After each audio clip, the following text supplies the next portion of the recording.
आज का टॉपिक है एडिशन ऑफ वेक्टर्स। आज हम सीखेंगे वेक्टर्स को कैसे ऐड किया जाता है। अगर नंबर्स को ऐड करना होगा या स्केलर क्वांटिटीज को ऐड करना होगा तो उस वक्त हम सिंपल अलजेब्रा या स्केलर अलजेब्रा का इस्तेमाल करते हैं, लॉज ऑफ स्केलर अलजेब्रा। मगर अगर वेक्टर्स को ऐड करना होगा उस वक्त स्केलर अलजेब्रा एप्लीकेबल नहीं है, सिंपल अलजेब्रा एप्लीकेबल नहीं है। उस वक्त हमें डिफरेंट अलजेब्रा की जरूरत पड़ती है जिसको हम वेक्टर अलजेब्रा कहते हैं, ज्योमेट्रिकल अलजेब्रा। इसको समझने के लिए यहाँ पे कुछ एग्जांपल्स हम डिस्कस करेंगे। मान लीजिए हमारे पास है 10 kg ऑफ राइस, इसको ऐड करेंगे हम 5 kg ऑफ राइस, तो ये हमेशा 15 kg ऑफ राइस ही बनेगा, कभी न इससे कम न इससे ज्यादा। इसी तरह से अगर 5 सेकंड से हमारे पास इसको 10 सेकंड्स के साथ ऐड करेंगे तो ये हमेशा 15 सेकंड ही होगा, ठीक है। इसी तरह से 3 एम्पियर इसके साथ 2 एम्पियर ऐड करेंगे तो ये हमेशा 5 एम्पियर के बराबर होगा, ठीक है ना। यहाँ पे हमने तीनों एग्जाम्पल में हमने simple algebra, simple laws of algebra हमने यूज किया है, सिंपल अलजेब्रा, स्केलर अलजेब्रा हमने यूज किया है। यानी कि 10 + 5 is always 15, 5 + 10 is always 15, 3 + 2 is always 5। Is this clear? ठीक है ना। क्यों? क्योंकि यहाँ पे ये जो केजी है it is the unit of mass, तो यहाँ पे 10 kg मास को 5 kg मास के साथ ऐड कर रहे हैं। It's a scalar quantity, scalar quantity को स्केलर क्वांटिटी के साथ ऐड कर रहे हैं। यहाँ पे second is the unit of time, time को टाइम के साथ ऐड कर रहे हैं। Ampere is the unit of current, current को करंट के साथ ऐड कर रहे हैं। Current is a scalar quantity, time is a scalar quantity and mass is a scalar quantity, ठीक है ना। तो स्केलर्स को ऐड करने के लिए हम सिंपल अलजेब्रा अप्लाई करते हैं। अगर 3 न्यूटन प्लस 2 न्यूटन होगा, इन दो को ऐड करना होगा। अगर इन दो को ऐड करने के लिए सिंपल अलजेब्रा यूज करेंगे तो यहां हमेशा 5 न्यूटन आना चाहिए, मगर ऐसा नहीं है। ऐसा क्यों नहीं है? क्योंकि ये जो 3 न्यूटन है ये क्या है? ये फोर्स। 2 न्यूटन ये क्या है? फोर्स। फोर्स को फोर्स के साथ ऐड करना है। What is force? Force is a vector quantity, ठीक है ना। अब वेक्टर क्वांटिटी किसको कहते हैं? विच possesses 2 things. One is magnitude,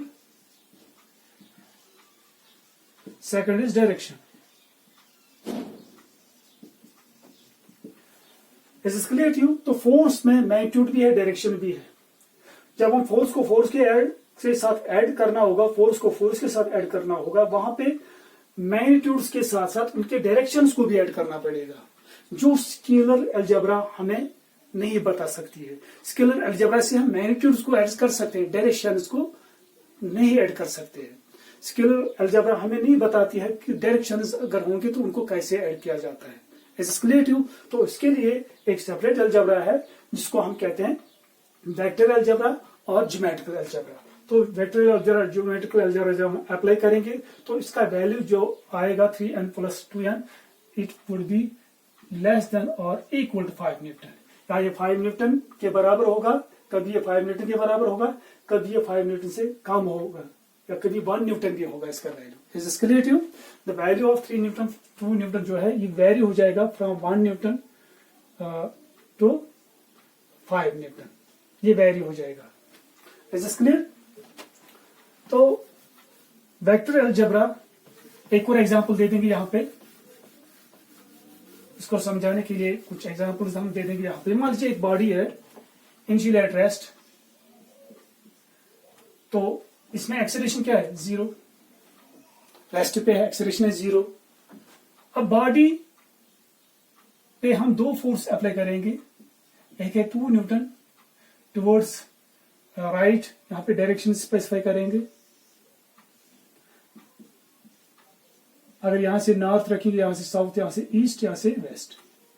अब इस बॉडी जो इनिशियली रेस्ट पे थी, इसकी एक्सेलरेशन 0 थी। अब हम अगर इस पे 2 फोर्स साइमल्टेनियसली अप्लाई करेंगे इन opposite direction, 2 Newton and 2 Newton. ये 2 न्यूटन टुवर्ड्स ईस्ट है, ये 2 न्यूटन टुवर्ड्स वेस्ट है। What is the effect of these 2 force on the object? Object तो पहले रेस्ट पे था, ठीक है। अब 2 फोर्स हमने अप्लाई किए, अब ये मूव करेगा या रेस्ट पे ही रहेगा? ये रेस्ट पे ही रहेगा। क्यों? क्योंकि ये 2 फोर्स क्या है? ये कैंसिल हो जाएंगे। एक बंदा मान लीजिए यहां से इसको खींच रहा है with the force of 2 Newton, दूसरा बंदा यहां से इसको खींच रहा है opposite direction with the force of 2 Newton. ये दोनों फोर्सेस एक दूसरे का इफेक्ट कैंसिल करेंगे, तो बॉडी पहले रेस्ट पे थी, अब दोबारा ये कंटिन्यूअसली रेस्ट पे ही रहेगी। एक्सक्लेटिव, तो उस वक्त ये एक दूसरे का इफेक्ट कैंसिल करेंगे। So 2 newton due east plus 2 newton due west किसके बराबर है? 0 के बराबर। एज एक्सक्लेटिव it is equal to 0 newton. तो नेट इफेक्ट 0 होगा, तो बॉडी वहां पे ही रहेगी, रेस्ट पे ही रहेगी। तो it means that in this case 2 newton plus 2 newton is equal to 0 newton. तो सेकंड केस इसी तरह से ले लेंगे। एक ऑब्जेक्ट है इनिशियली एट रेस्ट, अब हम इसको इस पर एक फोर्स अप्लाई करेंगे इस डायरेक्शन में 2 न्यूटन। तो मान लीजिए इस 2 न्यूटन से बॉडी एक्सीलरेट हो रही है विद एन एक्सीलरेशन ऑफ ए, ठीक है, ए इसकी एक्सीलरेशन है।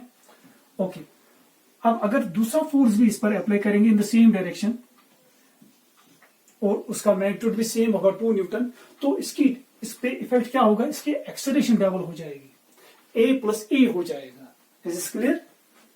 Okay, it is as if equal to a single force acting on the same body which is equal to 4 newton. अगर ए की फोर्स 4 न्यूटन फोर्स इस पर अप्लाई करेंगे तो उस वक्त भी इसकी एक्सीलरेशन टुवर्ड्स ए के बराबर होगी। सो it means that in this case 2 newton due east plus 2 newton due east किसके बराबर होगा? 4 न्यूटन के बराबर। क्यों? ये 4 न्यूटन उतना ही एक्सीलरेशन इस बॉडी में प्रोड्यूस करेगा जितना ये 2 फोर्सेस इसमें प्रोड्यूस कर रहे हैं। तो इसका मतलब है ये 2 जो फोर्स पे एक्ट कर रहे हैं इसका रिजल्ट किसके बराबर है? इस सिंगल फोर्स के बराबर, क्योंकि ये सिंगल फोर्स भी उतना ही इफेक्ट इसमें प्रोड्यूस कर रहा है, टू डबल एक्सीलरेशन में प्रोड्यूस कर रहा है। Is this clear to you? तो in this case 2 newton plus 2 newton is 4 newton. So in this case जो मैग्नीट्यूड ऑफ द रिजल्टेंट होगा वो होगा sum of the magnitudes of the given forces. Is this clear to you? What about direction? Direction दोनों की same है, तो ये body भी उसी डायरेक्शन में एक्सीलरेट हो जाएगी, तो इसकी डायरेक्शन भी सेम रहेगी, ड्यू ईस्ट। तो यहाँ पे 2 न्यूटन प्लस 2 न्यूटन किया तो 0 आ गया, यहाँ पे 2 न्यूटन प्लस 2 न्यूटन किया, यहाँ पे 4 आ गया। ऐसे क्लियर टू? अब अगर डायरेक्शन कुछ और होगी, मान लीजिए ये बॉडी है, एक फोर्स इस पे यहां से एक्ट कर रहा है 2 न्यूटन, दूसरा फोर्स परपेंडिकुलर डायरेक्शन में एक्ट कर रहा है, तो उस वक्त जो इन दोनों का रिजल्ट होगा वो ना 0 होगा ना 4 होगा, इन दोनों के दरमियान होगा। ऐसे क्लियर टू? तो वो कैसे पता चलेगा उस वक्त रिजल्ट क्या होगा? इसके लिए यहां पे एक और एग्जांपल ले लेंगे हम।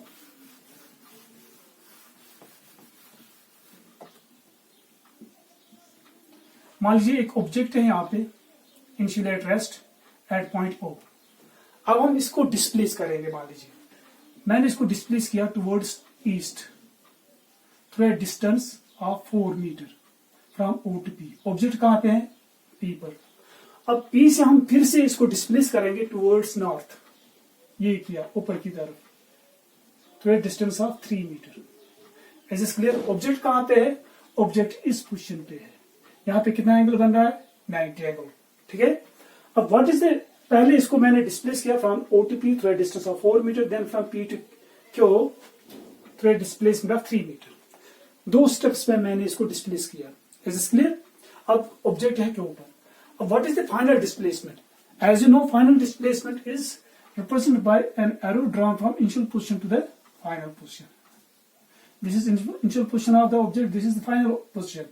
इनिशियल पोजीशन से फाइनल पोजीशन तक हम एरो ड्रा करेंगे। This arrow represents the final displacement. This is the final displacement. Final displacement, ठीक है। ये फाइनल डिस्प्लेसमेंट जो है इसका मतलब क्या है? इसका मतलब ये है अगर हम ऑब्जेक्ट को पहले डिस्प्लेस करेंगे in 2 steps, first from O to P through a distance of 4 metre, then from P to Q through a distance of 3 metre, object कहां पे पहुंचेगा? Q पर। ऐसा क्लियर? अगर हम डायरेक्टली ऑब्जेक्ट को डिस्प्लेस करेंगे from O to Q along this path, straight path, तब भी ऑब्जेक्ट Q पर ही पहुंचेगा। Is this clear to you? तो इसका मतलब क्या हुआ, चाहे हम ये 2 स्टेप पाथ फॉलो करें या सिंगल स्टेप पाथ फॉलो करेंगे, दोनों का इफेक्ट एक ही है, ऑब्जेक्ट पहुंचेगा कहां पे, के ऊपर.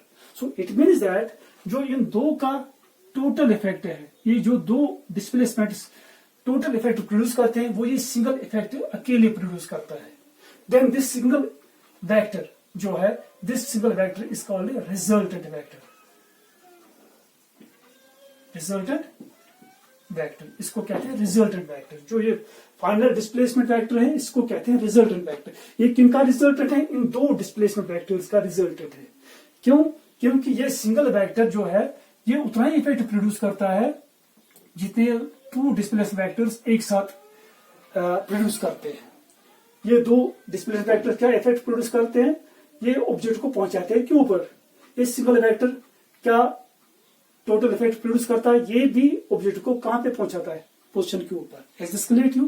This is called resultant vector. क्या कहते हैं इसको, रिजल्टेंट वेक्टर. अब रिजल्टेंट वेक्टर, यहाँ पे 2 वेक्टर का, यहाँ पे मैंने बता दिया, ये रिजल्टेंट वेक्टर है 2 वेक्टर का. ये 3 वेक्टर का भी हो सकता है, 4 वेक्टर का भी हो सकता है, n वेक्टर का भी हो सकता है. Is this clear?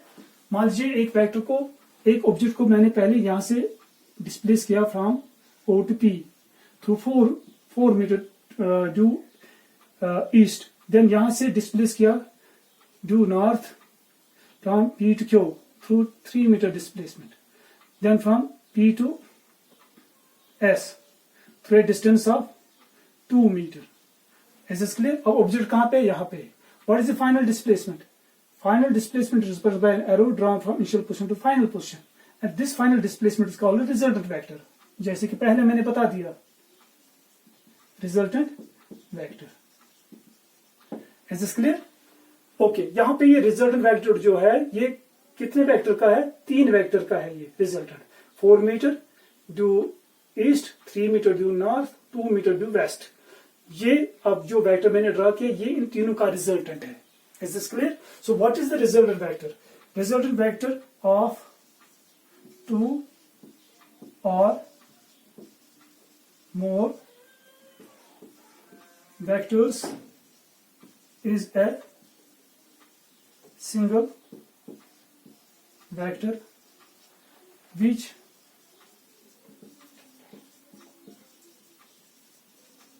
produces the same effect as is produced by the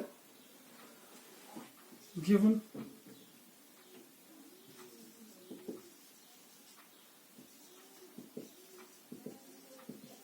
individual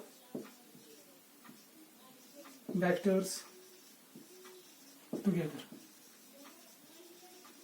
यह है डिफिनेशन रिजल्टेंट वेक्टर की. Resultant vector of 2 or more vectors is a single vector which produces the same effect as is produced by the given individual vectors. ठीक है, this is called resultant vector. Okay, ये मैंने समझा दिया resultant vector. अब ये example मैंने ले ली यहाँ पे.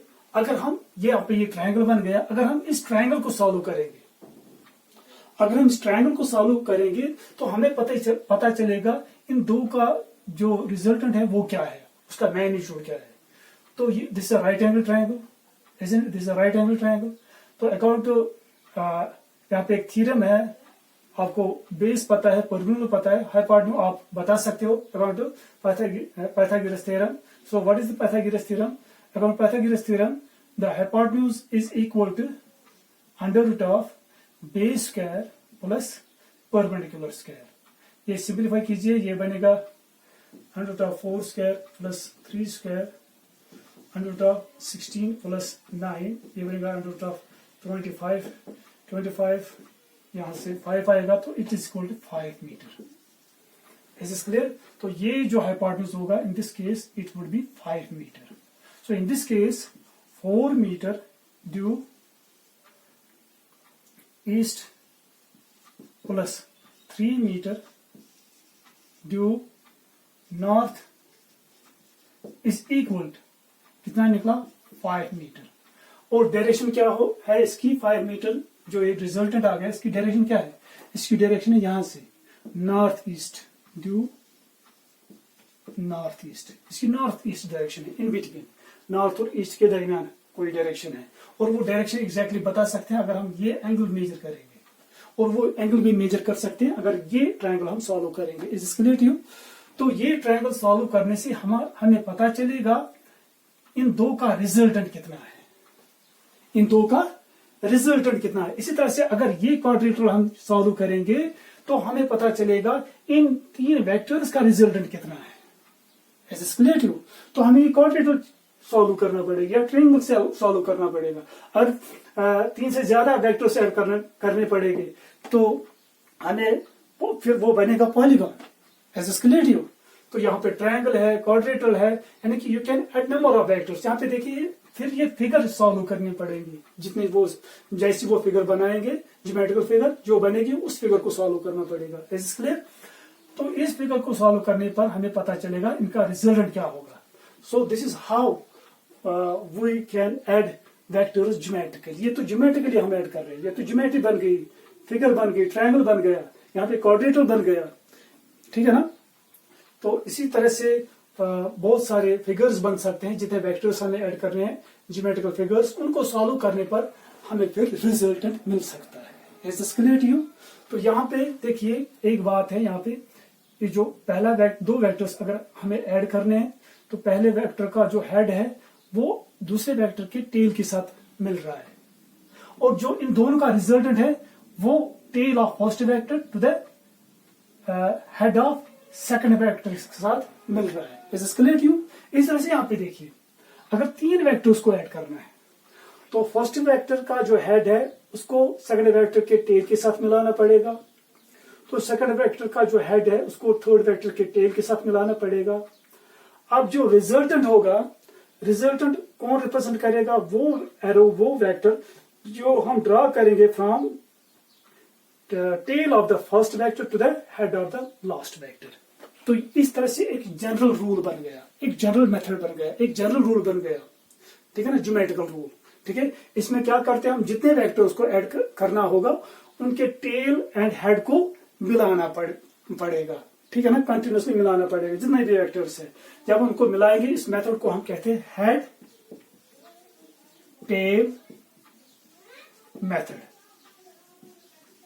इसको हम हेड टेल मेथड कहते हैं। कौन सा मेथड? Head tail. एक जनरल रूल बन गया अब हमारे पास ज्योमेट्रिकल मेथड। तो इस ज्योमेट्रिकल मेथड में हम क्या करते हैं, अगर नंबर ऑफ वेक्टर्स को हमें ऐड करना होगा, मान लीजिए पहले 2 वेक्टर्स का दिखाएंगे, एक वेक्टर इस तरह से वेक्टर ए, इसको ऐड करेंगे हम दूसरे वेक्टर के साथ, इस तरह से दूसरा वेक्टर है वेक्टर बी के साथ, ठीक है। तो इन 2 वेक्टर्स को ऐड करना है तो हम क्या करेंगे, पहले वेक्टर ए ड्रा करेंगे, किया। अब ये वेक्टर बी जो है इसको शिफ्ट करेंगे, इसको मूव करेंगे, डिस्प्लेस करेंगे पैरेलल टू इटसेल्फ। वो वेक्टर जो बी है जब हम इसको शिफ्ट करेंगे या मूव करेंगे, किसी दूसरी पोजीशन पे ले आएंगे, तो एक you have to keep 2 things in mind. One, क्या न इसकी लेंथ चेंज होनी चाहिए, न इसकी डायरेक्शन चेंज होनी चाहिए, ठीक है ना। अगर इसकी डायरेक्शन और मैग्नीट्यूड सेम रहेगा तब ये वेक्टर बी भी सेम ही रहेगा, that is called parallel shift. इसको हम शिफ्ट करेंगे पैरेलल टू इटसेल्फ, ऐसे शिफ्ट कर सकते हैं, न इसकी डायरेक्शन चेंज होनी चाहिए न इसका लेंथ चेंज होना चाहिए। Is this clear?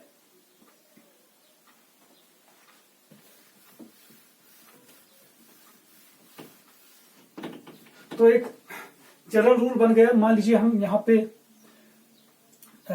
2 वेक्टर्स को पहले ऐड करना होगा, वेक्टर ए को वेक्टर बी के साथ ऐड करेंगे, ठीक है। तो let me tell you one thing here, हम यहां किसी भी वेक्टर को हम शिफ्ट कर सकते, एक जगह से दूसरी जगह किसी दूसरी वेक्टर के साथ मिला सकते हैं, मगर एक चीज का ख्याल रखना है, उसकी डायरेक्शन जो है वो चेंज नहीं होनी चाहिए, वो उसकी जो लेंथ है वो भी चेंज नहीं होनी चाहिए। अगर डायरेक्शन और लेंथ सेम रहेगी तो उसका मतलब है अगर वेक्टर को हमने शिफ्ट किया वो उससे वेक्टर सेम ही रहेगा, शिफ्ट करने पर वो वेक्टर चेंज नहीं होगा, ठीक है। तो यहाँ पे भी पहले हम वेक्टर ए को ड्रा करेंगे, ये किया, फिर हम वेक्टर बी को शिफ्ट करेंगे, इसको मिलाएंगे, इसके टेल को वेक्टर ए के टिप के साथ मिलाएंगे। ठीक है, इस तरह से। ठीक है, इसको ऐसे शिफ्ट करेंगे, यहां डायरेक्शन वही रहनी चाहिए, वही डायरेक्शन है। ठीक है, ये डायरेक्शन सेम है और लेंथ भी इतनी होनी चाहिए। ठीक है, ये मिला दिया हमने, टेल ऑफ सेकंड वेक्टर को टिप ऑफ फर्स्ट वेक्टर के साथ मिला दिया। अब इन दोनों का रिजल्टेंट कौन रिप्रेजेंट करेगा? Third vector.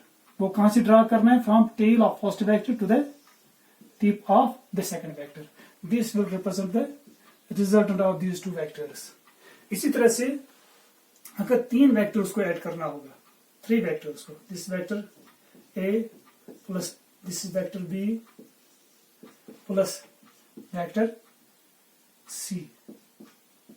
पहले हम वेक्टर ए को कंसिडर करेंगे यहां पे, फिर वेक्टर बी को शिफ्ट करेंगे, parallel shift, parallel to itself. ठीक है ना, इसके टेल को मिलाएंगे tip of the vector A, इस तरह से डायरेक्शन सेम रहनी चाहिए, लेंथ भी सेम रहनी चाहिए।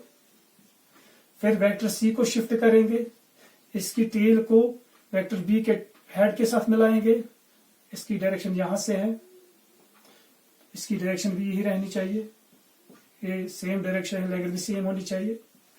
अब इन 3 का रिजल्टेंट कौन रिप्रेजेंट करेगा? एक क्लोजिंग साइड जो होगा, इस पॉलीगॉन का जो क्लोजिंग साइड होगा, ड्रॉन इन अपोजिट डायरेक्शन, यानी from tail of first vector to the head of the last vector. ये this will represent the resultant of this 3 vectors. Is clear? यहां पे हम लिख सकते हैं vector A plus vector B इसके बराबर है आर के बराबर। In this case vector A plus vector B plus vector C is equal to vector R. अगर हम इस वेक्टर को नाम इस तरह से रखेंगे, इसके टेल और टिप को अलग अलग नाम रखेंगे, मान लीजिए पी क्यू एस टी, तो ए के बदले हम पी क्यू भी लिख सकते हैं, बी के बदले हम क्यू एस भी लिख सकते हैं, क्यू एस वेक्टर, सी के बदले हम एस टी भी लिख सकते हैं, आर के बदले हम पी टी भी लिख सकते हैं, P T. Is this clear? इसी तरह से अगर हम इसका नाम रखेंगे ओ पी क्यू, तो ए के बदले हम लिख सकते हैं O P vector, plus B के बदले हम लिख सकते हैं P Q vector is equal to R हम लेंगे O to Q, so O Q vector. Q O नहीं लिख सकते, इट इज ओ क्यू, याद रखना। पहले वेक्टर का नाम देते हैं हम generally from tail to tip. Is this clear? Okay, तो ये यहां से मैंने दिखा दिया इसको ज्योमेट्रिकली कैसे हम वेक्टर्स को ऐड करते हैं। And this is method is called head tail method या हेड टेल रूल और हेड टेल मेथड।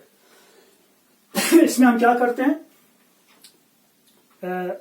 जो हेड है, हेड ऑफ फर्स्ट वेक्टर के साथ टेल ऑफ सेकंड वेक्टर को मिलाते हैं, फिर हेड ऑफ सेकंड वेक्टर के साथ टेल ऑफ थर्ड वेक्टर को मिलाते हैं, एंड सो ऑन।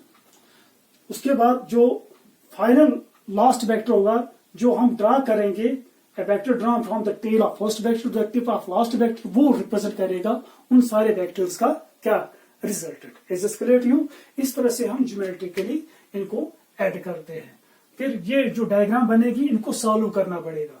जब हम इस डायग्राम सॉल्व करेंगे तब हमें पता चलेगा इसकी लेंथ क्या है, इसकी डायरेक्शन क्या है, इस रिजल्टेंट वेक्टर की लेंथ क्या है, इसकी डायरेक्शन क्या है। Is this clear to you? इस तरह हम बता सकते हैं जो रिजल्टेंट वेक्टर है उसका मैग्नीट्यूड और उसकी डायरेक्शन क्या है।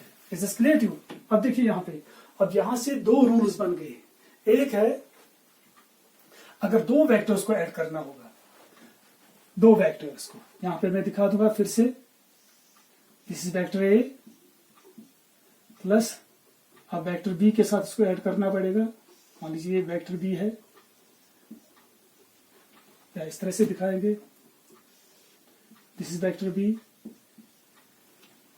यहां पे खाली 2 वेक्टर पहले हम ले लेंगे, ए फिर से ड्रा करेंगे हम, तो इसको शिफ्ट करेंगे, इसके टेल को वेक्टर बी के टिप के साथ मिलाएंगे, मगर का इसकी जो लेंथ और डायरेक्शन वो सेम रहनी चाहिए, उसमें कोई चेंज नहीं आनी चाहिए।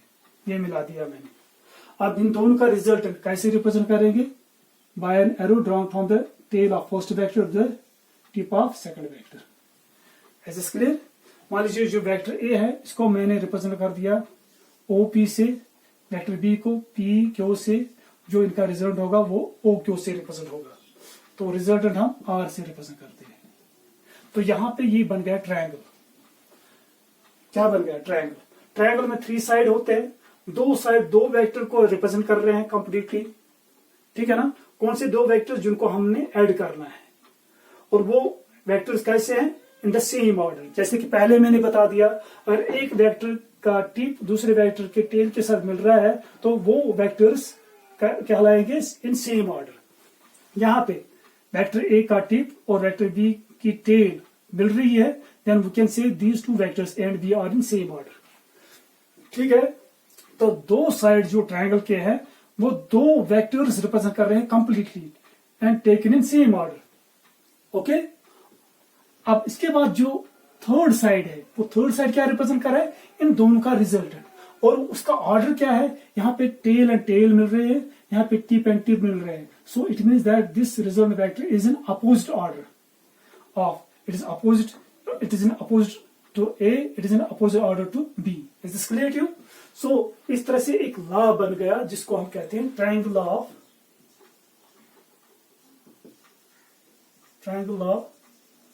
ऑफ वेक्टर्स या वेक्टर एडिशन। अगर 2 वेक्टर्स को ऐड करना होगा उसके लिए एक लॉ है हमारे पास जिसको हम ट्रायंगल लॉ ऑफ वेक्टर्स कहते हैं, ट्रायंगल ऑफ वेक्टर एडिशन कहते हैं। तो वो क्या कहता है? If 2 vectors B represented completely means in magnitude as well as direction. ये साइड वेक्टर ए जो है, ये ट्रायंगल है OPQ, ये जो OP साइड है ये वेक्टर ए का मैग्नीट्यूड एज वेल एज इसकी डायरेक्शन भी दिखा रहा है। मैग्नीट्यूड जो इसकी लेंथ होगी, डायरेक्शन जो ये एरो हेड, जिस डायरेक्शन में ये एरो हेड होगा तो डायरेक्शन भी दिखा रहा है। तो इसी तरह से ये जो सेकंड साइड है ये भी एक दूसरे वेक्टर को कंप्लीटली रिप्रेजेंट कर रहा है। कंप्लीटली मीन्स डायरेक्शन भी दिखा रहा है और उसका मैग्नीट्यूड भी रिप्रेजेंट कर रहा है। ठीक है? Then their resultant is represent by third side. तब इन दोनों का रिजल्टेंट जो होगा वो थर्ड साइड रिप्रेजेंट करेगा। कौन सा third side? Drawn in opposite order. तो यहां पे एक लॉ बन गया जिसको हम कहते हैं triangle of vectors. So triangle of vectors states that if 2 vectors acting on a particle be represented completely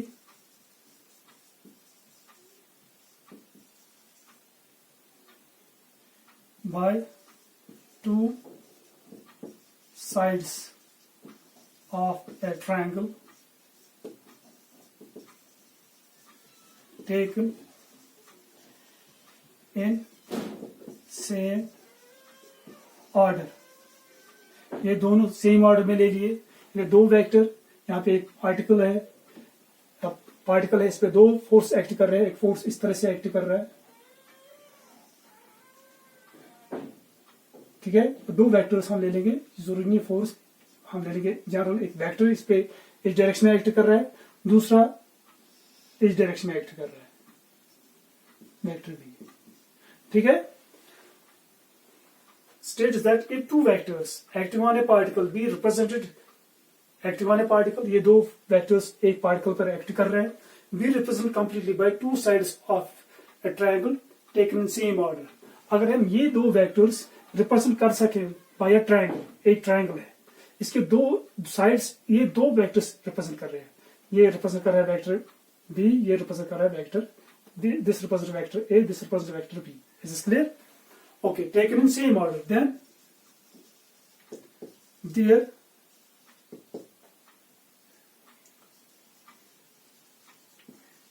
resultant is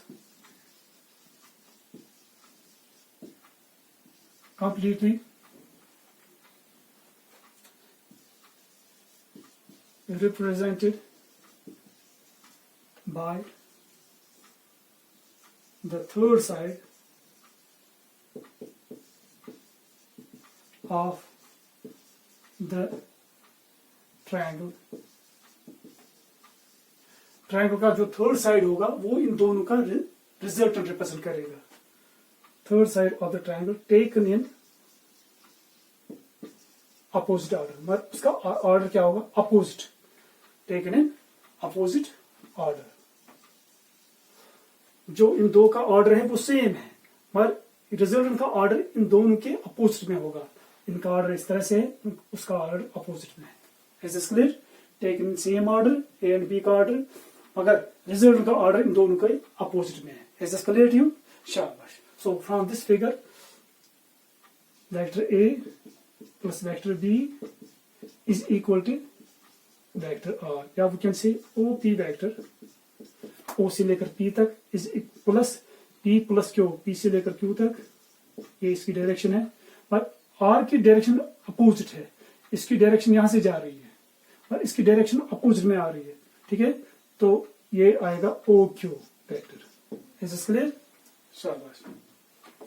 तो ये एक लॉ बन गया, इसको कहते हैं ट्रायंगल ऑफ वेक्टर्स. दो वेक्टर्स को ऐड करने का दूसरा तरीका भी है. मान लीजिए एक वेक्टर है ए, इसको हम दूसरे वेक्टर के साथ ऐड करना चाहते हैं, दिस वेक्टर बी. अब हम क्या करेंगे? पहले हम एक वेक्टर के हेड के साथ दूसरे वेक्टर की टेल को मिलाते थे. अब इस मेथड में हम क्या करेंगे? दोनों की टेल हम मिलाएंगे. उसको कहते हैं tail tail method. Tail tail method. ठीक है, पहले वेक्टर ए ड्रा करेंगे. इसकी टेल मान लीजिए यहां पे O P is a vector A. इसकी टेल यहां पे ओ पे. तो बी वेक्टर को हम शिफ्ट करेंगे. इसकी डायरेक्शन और लेंथ सेम रहनी चाहिए और इसकी टेल वेक्टर ए की टेल के साथ मिलाएंगे इस तरह से. This vector B here, this is vector A, this vector B. ये दोनों वेक्टर जिनको हमने ऐड करना है, इनके टेल्स हमने मिला दिए. अब मिलाने के बाद अब हम क्या करेंगे? एक पैरेललोग्राम ड्रा करेंगे, एक पैरेललोग्राम कंप्लीट करेंगे. यहां से एक लाइन हम ड्रा करेंगे, equal and parallel to OP, and then from P draw another line equal and parallel to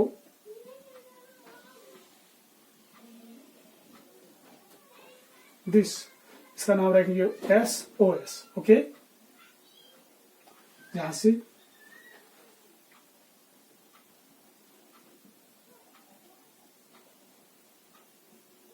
ये हमने ड्रॉ किया.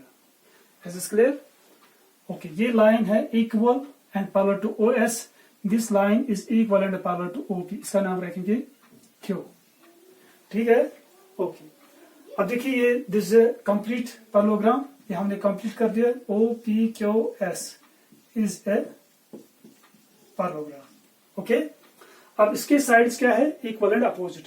OS OQ के बराबर, PQ के बराबर होगा. OS would be equal and parallel to PQ. ठीक है.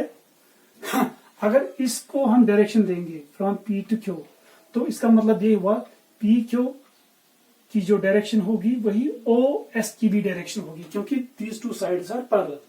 तो दोनों की डायरेक्शन भी सेम है, दोनों की लेंथ भी अब सेम है. अगर ये OS साइड जो है पैरेललोग्राम का, अगर ये वेक्टर B रिप्रेजेंट करता है, तो ये साइड बी वेक्टर बी को ही फिर रिप्रेजेंट करेगा, PQ. Is this clear? This represents vector B. It is this is the side of parallelogram. तो इस साइड का जो अपोजिट साइड है वो भी वेक्टर बी ही रिप्रेजेंट करेगा. इसी तरह से ये OP रिप्रेजेंट करता है ए, इसका अपोजिट साइड जो है वो है SQ, वो भी वेक्टर ए को रिप्रेजेंट करेगा. Is this clear to you? Okay. And now अब हम क्या करेंगे? We will consider these two vectors, vector A and vector B. ठीक है. अब यहां पे देखिए, try to see here, This is vector A. Forget about these two sides. This is vector A represented by a line OP. इसी तरह से vector B, it is represented by PQ completely. अब ये दो वेक्टर, इन दो vector का resultant कैसे हम रिप्रेजेंट करेंगे? By arrow which is drawn from tail of the first vector to the head of the second vector. तो यहां से एक एरो ड्रा करेंगे हम. ये मैंने एरो ड्रा किया. ये एरो क्या है? It is drawn from tail of first vector to the tip of second vector. Is this clear to you? And account triangle of vectors. This is the third side taken in opposite order. These two vectors are represented by two sides of the triangle taken in same order. तो account triangle of vectors इनका resultant कौन represent करेगा? ये third side. और जो इस triangle का third side है वो इस पैरेललोग्राम का क्या है? Diagonal. Is this clear to you? इन दो वेक्टर्स का रिजल्टेंट जो है वो ये आर है. अगर ये ट्रायंगल लेंगे तो इस ट्रायंगल का क्या बनेगा? ये थर्ड साइड. अगर पैरेललोग्राम ले लेंगे यही रिजल्टेंट ए बी का होगा. क्या होगा? ये होगा diagonal of the parallelogram. Is this clear to you? तो यहां पे एक दूसरा लॉ बन गया, उसको कहते हैं पैरेललोग्राम लॉ ऑफ वेक्टर्स. तो पैरेललोग्राम लॉ ऑफ वेक्टर्स क्या कहता है? एक पैरेललोग्राम है OPQS. अगर इसके दो साइड्स एडजेसेंट साइड्स, एक के साथ दूसरा, ऑल्टरनेट साइड्स होते हैं, एक को छोड़कर दूसरा. एडजेसेंट साइड्स मींस एक के साथ दूसरा साइड. पहला ये साइड, दूसरा ये side. If it is two adjacent sides represents two vectors completely. इसके दो साइड दो वेक्टर्स कंप्लीटली रिप्रेजेंट करते हैं. ठीक है ना? And they are taken in opposite order. Then their resultant, इनका रिजल्टेंट कौन रिप्रेजेंट करेगा? Diagonal drawn from the same coinitial point. Is this clear to you? तो मतलब अगर दो वेक्टर्स यहाँ पे एक पॉइंट है, इस पे दो वेक्टर्स एक्ट कर रहे हैं. यहाँ पे वेक्टर ए है तो यहां से वेक्टर बी है. ठीक है? ओके. तो यहाँ पे हम क्या करेंगे? टू वेक्टर्स हम पैरेललोग्राम कंप्लीट करेंगे. ये मैंने पैरेललोग्राम कंप्लीट कर दिया. तो इस पैरेललोग्राम का जो डायगोनल होगा वही इन दो वेक्टर्स का रिजल्टेंट रिप्रेजेंट करेगा. मगर कौन सा डायगोनल? जो उसी कोइनिशियल पॉइंट से हमने ड्रा किया है, वही डायगोनल जो उसी कोइनिशियल पॉइंट से ड्रा किया गया होगा वही रिप्रेजेंट करेगा इन दो वेक्टर्स का resultant. This is called parallelogram law of vectors. तो क्या कहता है parallelogram law of vectors? States that if two vectors acting on a particle be represented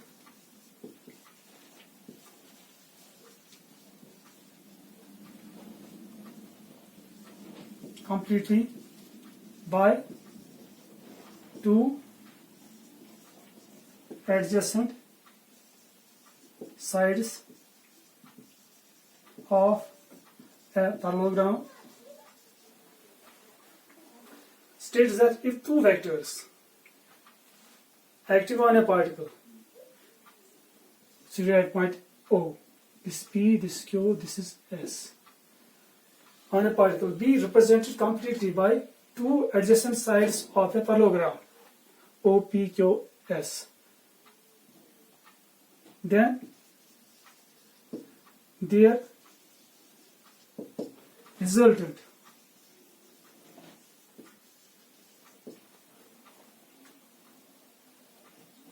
active वाले पार्टिकल के बदले हम एक्टिव वाले पॉइंट लिखेंगे.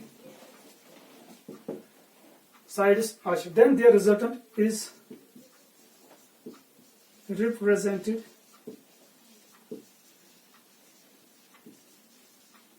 completely by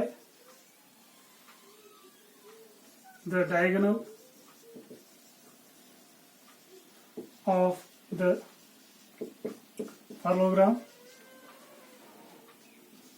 drawn from the same point. कौन सा पॉइंट, वही coinitial point drawn from the same point. अगर दो साइड पैरेललोग्राम के दो वेक्टर कंप्लीटली रिप्रेजेंट कर रहे हैं, ठीक है ना, तब उनका जो रिजल्टेंट होगा वो रिप्रेजेंट करेगा डायगोनल। कौन सा डायगोनल, क्योंकि पैरेललोग्राम में दो डायगोनल होते हैं और ये एक खास डायगोनल है, वो डायगोनल रिप्रेजेंट करेगा इन दोनों का रिजल्टेंट जो उसी कोइनिशियल पॉइंट से ड्रा हुआ होगा। Is this clear to you? So this OQ represents the result of these two vectors. This is called parallelogram law of vectors. Is this clear? तो दो वेक्टर हम ऐड कर सकते हैं, उसके लिए दो लॉ हमारे पास है, एक है ट्रायंगल ऑफ वेक्टर्स, दूसरा है parallelogram law of vectors. Is this clear to you? अगर more than two vectors add करने होंगे, मान लीजिए this vector A plus vector B, इसी तरह से थर्ड वेक्टर सी, इसी तरह से fourth vector, fifth vector, sixth vector, बहुत सारे वेक्टर्स होंगे, मोर देन टू वेक्टर्स होंगे, तो उनको भी उनके लिए उनको ऐड करने का भी मेथड ये है, टेल मेथड है। पहले हमने वेक्टर ए को ड्रा किया, फिर वेक्टर बी जो है इसकी टेल को मिलाएंगे वेक्टर ए के टिप के साथ, फिर वेक्टर सी के टेल को मिलाएंगे वेक्टर बी के हेड के साथ एंड सो ऑन। उसके बाद जो इनका रिजल्टेंट होगा वो कौन सा होगा, जो ये क्लोजिंग साइड होगा इस पॉलीगॉन का। ये पॉलीगॉन बनेगा यहाँ पे, इस पॉलीगॉन का closing side drawn in the opposite order. ये जो वेक्टर्स है सेम ऑर्डर में है मगर इनका रिजल्ट अपोजिट ऑर्डर में होता है। Is this clear to you? एक क्लोजिंग साइड हमने ड्रा किया अपोजिट ऑर्डर में, ये इनका रिजल्टेंट रिप्रेजेंट करेगा। Is this clear? तो सो दिस इज कॉल्ड, इसमें बहुत सारे वेक्टर्स हैं, मोर देन टू वेक्टर्स, तो इसको कहते हैं polygon law of vectors. Polygon law of vectors. तो इससे हम बहुत सारे मोर देन टू वेक्टर्स हम ऐड कर सकते हैं ज्योमेट्रिकली। Is this clear? तो क्या कहता है, states that if number of vectors be if number of vectors acting on a particle or a point be represented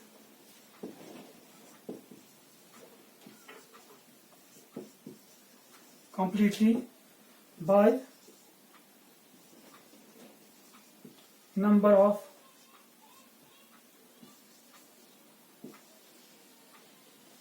sides of an open polygon। पहले यहाँ जब रिजल्ट नहीं था ओपन पॉलीगॉन था, ठीक है ना, sides of n number of sides of an open polygon, then open polygon taken in same order, taken in same order, then their resultant is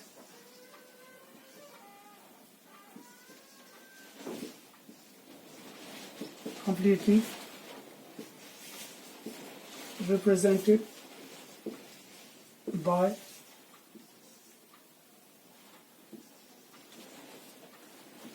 the closing side of the polygon taken in opposite order.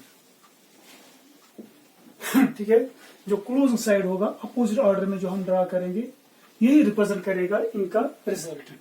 So in this case vector A plus vector B plus vector C is equal to R. अगर नाम देंगे tail and head का अलग अलग, O P Q R S, इस polygon का नाम रखेंगे ओ पी क्यू एस, ठीक है। तब ए के बदले हम लिख सकते हैं ओ पी, बी के बदले लिख सकते हैं पी क्यू वेक्टर, सी के बदले लिख सकते हैं vector Q S is equal to result R के बदले लिख सकते हैं O S. This is what we call polygon law of vectors. इस तरह से मैंने समझा दिया ट्रायंगल ऑफ वेक्टर्स क्या है, पैरेललोग्राम लॉ ऑफ वेक्टर्स क्या है and polygon law of vectors क्या है, कैसे हम वेक्टर्स को ज्योमेट्रिकली ऐड करते हैं। ठीक है ना।